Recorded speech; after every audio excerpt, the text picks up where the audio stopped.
Period of protection for April 21st, 2021. Brought to you by Protect Your Children Incorporated. The website is protectyourchildren.org. Protectyourchildren.org. What if I told you that predators know how to spot kids with low self-esteem? Would you believe it? Would you think they were that smart? What if I told you they can spot kids with low self-confidence?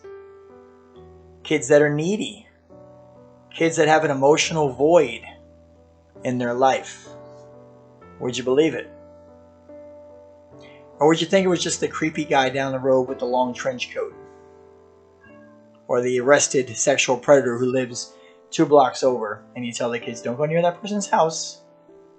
Well, the truth is, predators know how to identify these things. They're very in tune with kids' personalities because, after all, they're predators.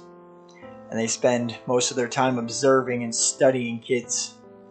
They're pedophiles, which means they track kids. So let's look at really quick what it looks like for a child to have low self-esteem. Because parents, if your kids do, they're at a higher risk of being victimized by a predator. And you got to take steps to correct it. A young person with low self-esteem will have a negative image of themselves. They might feel bad, ugly, unlikable, or stupid. They will lack confidence. They will find it hard to make and keep friendships, and may feel victimized by others. They will feel lonely and isolated. Kids with low self-esteem will tend to avoid new things, and they will find change very hard. They will not be able to deal with failure. Kids with low self-esteem tend to put themselves down and might say things like, I'm stupid, or I can't do that.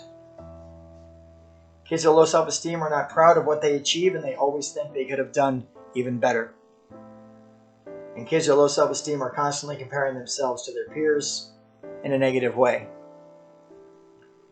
If your kids have any of these signs, if you've heard any of these, recognize any of these, then start analyzing and trying to figure out why their self-esteem is low, why their self-confidence is low.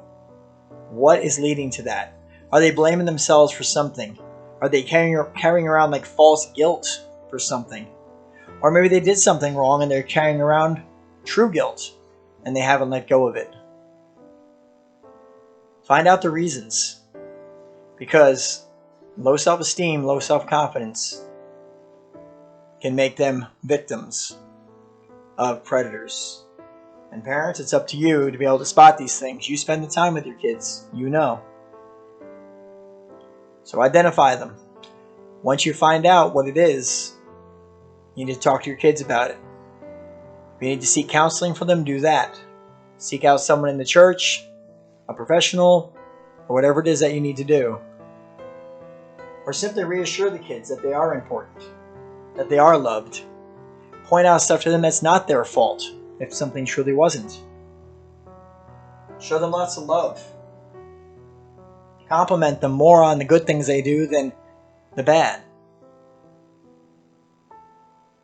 Give them lots of praise for their success. Reassure them it's okay to make mistakes.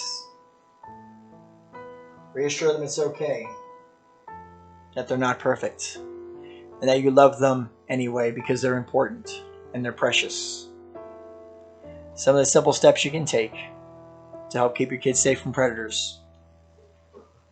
Until next period of protection, this is Christopher Gelson, Director and Lead Teacher of Protect Your Children, Inc. Thanks for listening. Until next time, stay vigilant and keep protecting.